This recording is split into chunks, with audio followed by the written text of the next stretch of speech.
Hello, my wonderful, beautiful friends. Welcome back to our Entitled People series, where you'll hear stories about individuals who believe they deserve special treatment above everyone else. In today's episode, you'll hear 7 incredible stories. The first story features Op facing off with a Queen Karen. The second story involves an entitled employee making a huge mistake. The third story is an amazing tale about how OP's grandfather saved them. Finally, we'll wrap up with a satisfying revenge story involving an entitled, lazy woman. My friends, I hope you enjoy these stories today. Please hit that subscribe button for more tales in the future. Let's dive in. This incident happened nearly 8 years ago, but I still bring it up when training new hires because it's highly effective. Our company had a product issue, and we were well aware of it, but we still had to manage damage control. I was working as a supervisor on the phones, handling upset customers who felt our offers were insufficient. I thought I had heard everything until I encountered Queen Karen. When a customer requests an escalation, someone in my role takes over after the customer-facing advisor briefs us. This advisor warned me that I was dealing with a challenging case, but I said, "No worries, I've got this." When the customer was taken off hold, we were immediately greeted with, "Took you long enough, you idiots. You love to waste people's darn time, don't you?" Due to the overwhelming number of calls that day, we had a 48-minute escalation queue, and our 5-minute briefing time had been reduced to 3 minutes. So, this customer had been waiting about 48 minutes to speak with me. I began by saying, "Hello, But before I could continue, Queen Karen interrupted, shouting, "I know the CEO, and I'm a shareholder. I know my rights, and if you don't give me what I want right now, I'll hang up this phone and you'll be fired. I can guarantee that."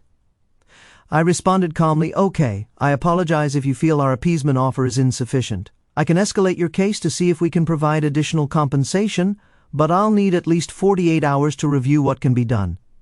Queen Karen snapped back, "I know the darn CEO. Are you hearing me? I can call him right now and have you fired. So, if you enjoy your job and want to keep your lights on, do it now." At that moment, my frustration and anger boiled over. Instead of losing my temper, I decided to call her bluff. After pausing to regain my composure, I said, "Ma'am, I can clearly see that you are very important. Since you've stated twice, not once but twice, that you have a far more effective escalation path than I can provide, I feel it's best that you follow your own path." There was silence for a good 30 seconds. Then she stammered, "What?" I reiterated, "You said twice during our conversation that you can directly speak with our CEO. My escalation path ends far below the CEO or any other senior officer in the company, so I think it's best you follow your escalation path." Realizing she had messed up, Queen Karen tried to backtrack, saying, "No, you don't understand." I firmly responded, "No ma'am, I cannot allow you to continue down this path when you have a far more effective way to resolve the issue. As you said, you don't want us wasting any more of your time. I'm afraid I can only do so much, and I'll only be wasting more of your time since you won't be happy with what I can offer. I'll make sure to note this in your case on your account, so you don't have to bother with our less effective escalation path in the future. I hope you have a wonderful day." Click. In case you're wondering what happened, she filed a formal complaint when she called another advisor who saw my notes and complied with her request. My manager thought it was hilarious and took the extraordinary step of calling her to ask why she was bothering her staff when she could have dealt directly with the CEO for her preferred resolution. Queen Karen was dumbfounded that we actually believed her and whined about getting the appeasement. My manager held the line, denying the appeasement, and advised her to choose her words more carefully in the future. So, if you call tech support and claim you personally know the CEO, you might get an advisor I trained who will close your case and refer you to your escalation path. Oh my goodness, my friends, are you taking notes? What OP did was absolutely brilliant. Can we get some applause for this? I'm so impressed. I love this comment, "I can get you fired." Please, I can get myself fired much faster. You're not special. Next story. I work at a high-end restaurant, and we often get new employees. The owner, who's also the general manager, hired some new faces and put me in charge of them. I'm not a manager, but the actual managers made it clear that I was responsible for an entitled jerk. I immediately disliked this guy. He was unprofessional and rude. When he found out he was older than me, all respect went out the window. He refused to listen or follow orders. I'm a short woman, and he belittled me about my weight and age. He was also racist toward me and aggressively shared his opinions with other staff and guests. Here's why he was fired. The owner of the restaurant next door is friends with my general manager. They're business partners with corporate ties. The owner's son, whose father owns the neighboring restaurant, is featured on a poster in our back room alongside his father and my GM. Their family has owned restaurants for years, and they're from overseas, with thick accents that can sometimes be hard to understand. One day the son came in, and I struggled to understand his accent. After a few minutes we got his order sorted. The entitled jerk got annoyed listening to our conversation and started making comments like, "You're an idiot, learn English," and mumbling, "Go back to your country." The son overheard this, leaned into his accent to make it even thicker, and began asking the entitled jerk questions about our food, playing it up. The jerk got visibly angry and started yelling racist and anti-immigrant remarks, ending with, "If I were the owner, I'd ban all foreigners from this establishment." The son, in near-perfect English with just a slight accent, replied, "I am the owner." The entitled jerk went off again, claiming the son was lying until he realized the son was indeed a co-owner. You'd expect an apology, right? A last-ditch effort to save his job? Not this guy. Flustered, he doubled down, claiming it wasn't fair for the son to be co-owner because it was taking jobs from Americans. The son smiled broadly, asked me to write a witness report, and called the general manager and his father. The next day, the entitled jerk was fired, and hopefully, I'll never have to deal with him again. What a way to lose your job, making those remarks to the owner. The crazy part is that he didn't even care when he found out who he was talking to. I don't know if he realized he was already in deep trouble, but doubling down and saying the son was taking American jobs? This guy's a business owner providing employment opportunities to Americans. Ain't that the truth, guys? Next story. Despite being an adult with my own family, the scars of growing up with an entitled father still surface occasionally. This particular event likely saved my life, and I share it now to honor my beloved grandfather who stood up to my dad. This happened many years ago, but it was monumental enough to stay with me forever.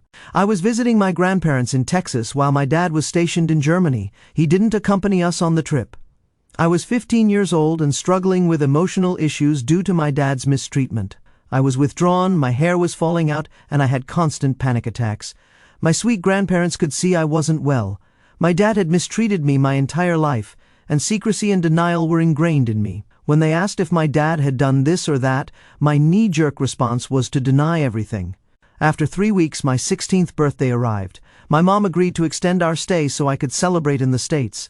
My grandfather had a habit of going to the local cafe every morning to have coffee with a group of men from the community. I never thought much of it, it was just his coffee time. One day, not long before we were due to fly back overseas, my granddad asked me to join him for coffee. I politely declined. Who wants to watch a bunch of old men drink coffee at 7 in the morning? He gave me a strange look and insisted I go with him the next day, saying he'd make sure I was up in time. I agreed. At the cafe, it was exactly as I pictured, about 7 old men, some in suits, others in coveralls. Granddad grabbed my elbow and guided me to a table with a well-dressed, imposing man. As soon as we sat down, the man looked at me with the kindest eyes I'd ever seen from a stranger. We talked for about 20 minutes, mostly about my life in Germany. I went home and thought nothing more of it. My birthday was 4 days later, and then it was time to prepare to return overseas. My grandfather took me out the next day to get new shoes, but I was shocked when he pulled up to the courthouse. He turned to me and asked point blank if I really wanted to go back. I said I didn't, but had no choice. He replied, "What if it was your choice?" I repeated that I had no choice, terrified of my father's wrath. He opened my car door and guided me into the courthouse. We ended up in an office, and a judge walked in, the same man from the cafe. I was stunned, but he and my granddad had been friends for years. He said, "I understand from your grandfather that you wish to be emancipated." I didn't know what that word meant, but I knew if my grandfather said I did, I should agree. I nodded, and they started talking rapidly, occasionally looking at me while I just nodded. Something big was happening, but I didn't fully understand. When we left, Granddad told me not to say a word to anyone, especially my mom or brother. That night, he asked my mom what she thought of me staying in Texas to start school. She hated the idea. She called my dad, who got on the phone with me, and warned, "You'd better not try anything cute. You'll be on that plane, or I'll have you put in a mental hospital." I told my granddad, but he just smiled, told me not to worry, and said to get some sleep. The next morning, he woke me at dawn and told me to get in the car. I was both excited and frightened, knowing something was up. 20 minutes later, I was in front of the judge, nodding and saying "yes, sir" to everything he said. We walked out, and Granddad told me to be brave and trust him. He took me to a small furnished apartment and told me to stay there. He went home and informed my mom that I wasn't going anywhere near her or my dad again, handing her the paperwork. She freaked out and called my dad, who, in the most entitled manner, told my granddad he didn't know who he was messing with and threatened to have me locked away until I was 30. Granddad responded, "If you ever come back to this town, there'll be a group of men with shotguns waiting for you." My mom and brother left the next week. I never said goodbye because Granddad said there was no need to let them back into my head. I was an emancipated minor at 16. At 17, I joined the Air Force. I don't think I would have survived 2 more years with my dad. I miss my granddad so much, but I hope he died proud of what he did for me and who I became. What a wonderful story, guys. This comment sums it up perfectly. He would have been so proud of you. Heck, I'm a stranger, and I'm proud. Well said, my friend. Next story. I live in a friendly, middle to upper class neighborhood in eastern Pennsylvania, right next to a school. If you're from the area, you know about the snow. We got about 6 inches, so school was canceled. I also have a service dog, which becomes relevant later. I woke up around 7 in the morning and decided to go outside to play with my dog. We were having fun running around when I noticed my neighbor, who is wheelchair-bound, struggling to get to his car through the snow. He drives with special handles attached to the pedals. I went to my shed, grabbed a shovel and some rock salt, and offered to clear his driveway so he could get to where he needed to go. He thanked me and went back inside. Over the next 45 to 60 minutes, I shoveled and salted his driveway while my dog sat at the edge, ready for action like the good girl she is. After finishing, I told my neighbor, who thanked me again, and I started to walk away. Suddenly, the clouds darkened, and it started storming, thunder and lightning everywhere. Then, the entitled mother appeared. She noticed I had finished shoveling and decided to strike. She said, "Hey, I noticed you shoveled your neighbor's driveway. I was wondering if you could shovel mine." I replied, "Sure, I'll do it for $10. She responded, "But you shoveled his driveway for free." I said, "If you haven't noticed, he can't move his legs or shovel the driveway himself." She snapped, "Well, I have kids, and I need to drive to the store to feed them." I asked, "What's stopping you from shoveling? You seem perfectly fine to me." She retorted, "Can't you just help out a mother?" I said, "Give me $10 and I will." She then said, "You dumb millennials have no respect for anyone. I'm a hard-working mother, and you have no right to refuse what I tell you to do." She had the audacity to grab my arm and try to pull me. I yanked my arm away and said, "What the heck is wrong with you? Get away from me." My dog, though on duty, is very protective. She stood in front of me and growled at the woman. The lady said, "Your dog is crazy. She's going to attack me, and if she does, I'll have her put down." I yelled, "Sick 'em, girl!" My dog let out a single not-so-scary bark, and the entitled mother ran for her life. I took off my dog's vest so she was off duty, threw a stick near the woman and said, "Get it, girl!" My dog took off toward the stick. The woman turned, saw my dog running, and her face filled with sheer terror. I laughed, went home, and gave my dog extra treats and pats for being so protective. OP also posted a picture of this vicious dog, absolutely adorable. How could anyone be scared of this dog chasing them? That woman is crazy, guys. Next story. This happened last night. I work at a small mom-and-pop pizza place in a small town. We're the only pizza place in town that isn't a gas station, so Friday nights get really busy.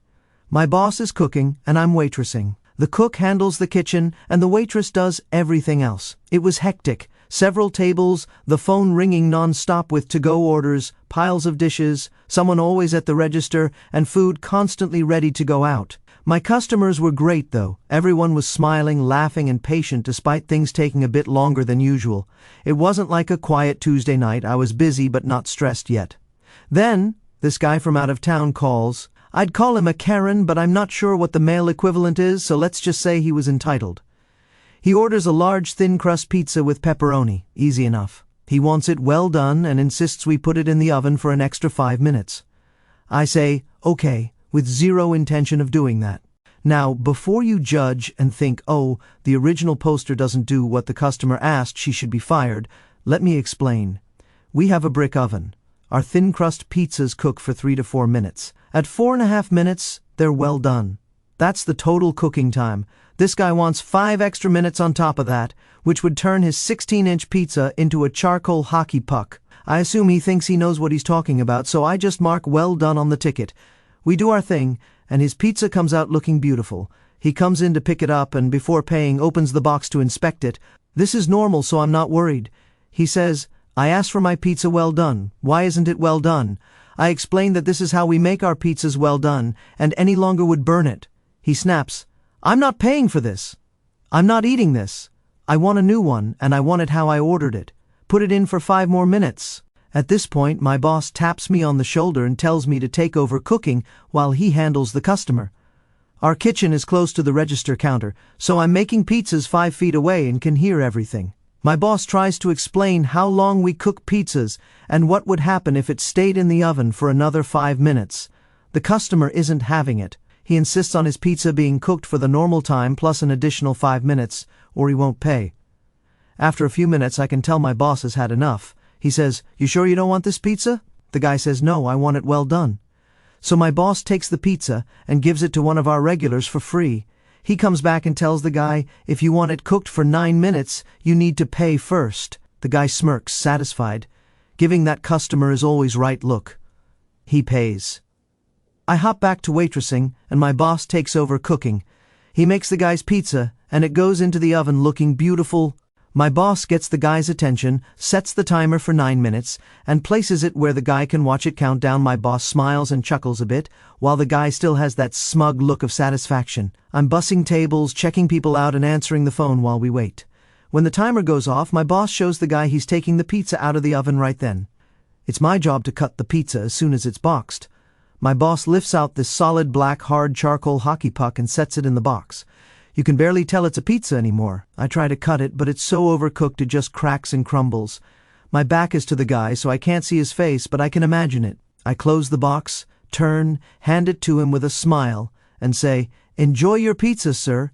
He responds, "Oh, I will enjoy this pizza. It smells amazing," giving us that smug smile again. He walks out of the store. Within 5 minutes, he comes running back in and says, I can't eat that." This is where my boss lets him have it.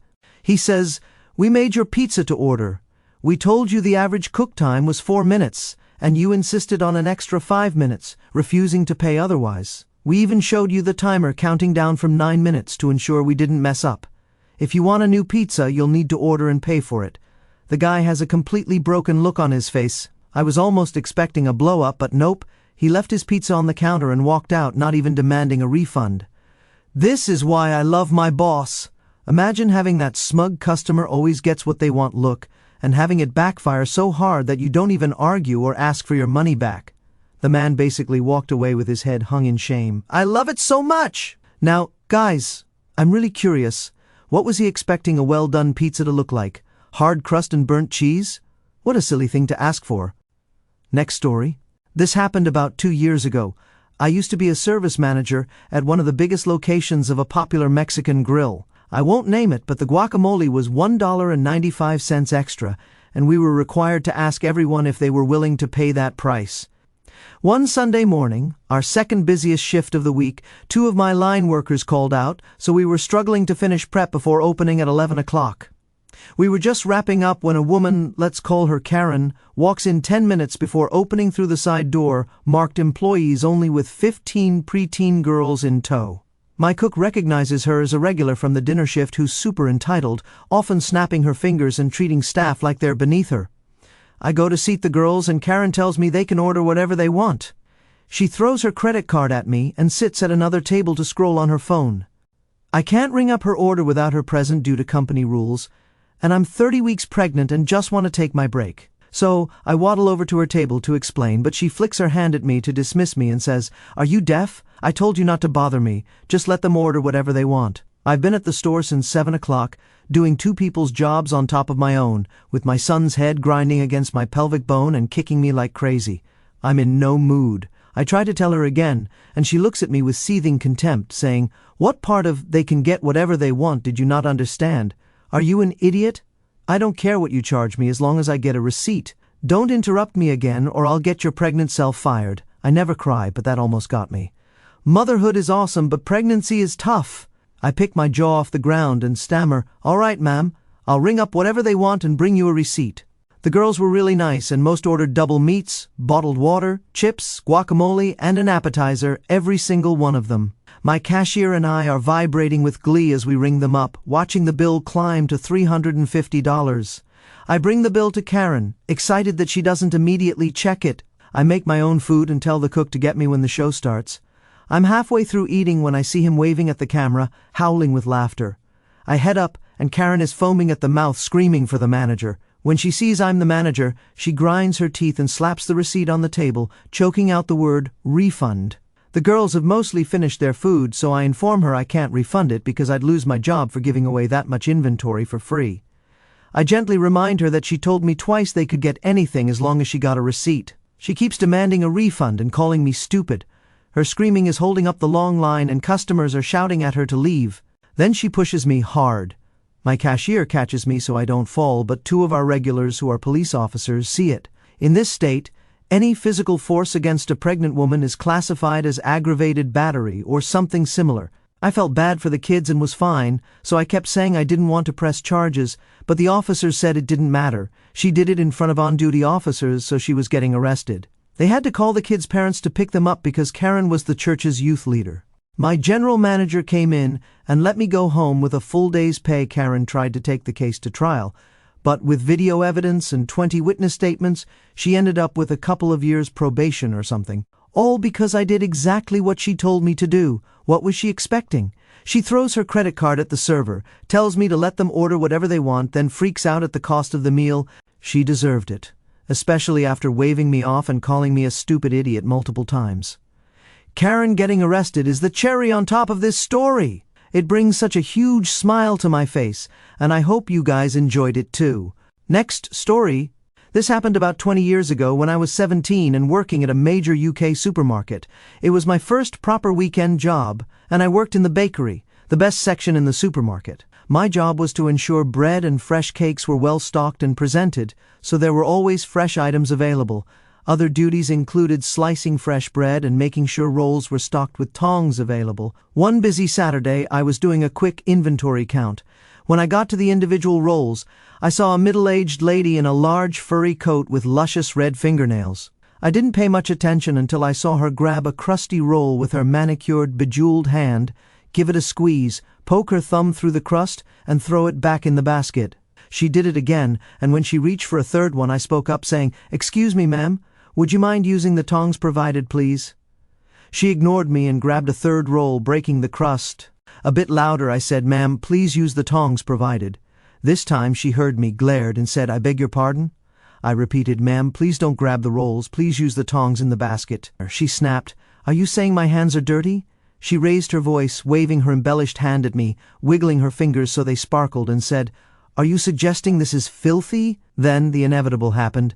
"I want to speak to your manager at once. You should learn to respect your elders and betters. I'll have your job for this insolence." I did as she asked and called for the bakery manager. It was a busy Saturday, so he came down in his whites, wanting to know the problem.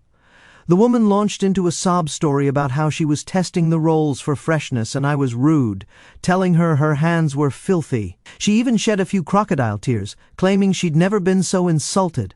In a stern voice, my manager turned to me and asked, "Did you say this to her?" I was starting to think I'd done something wrong and nervously replied, "Yes, I asked her to use the tongs, and she ignored me, so I asked again."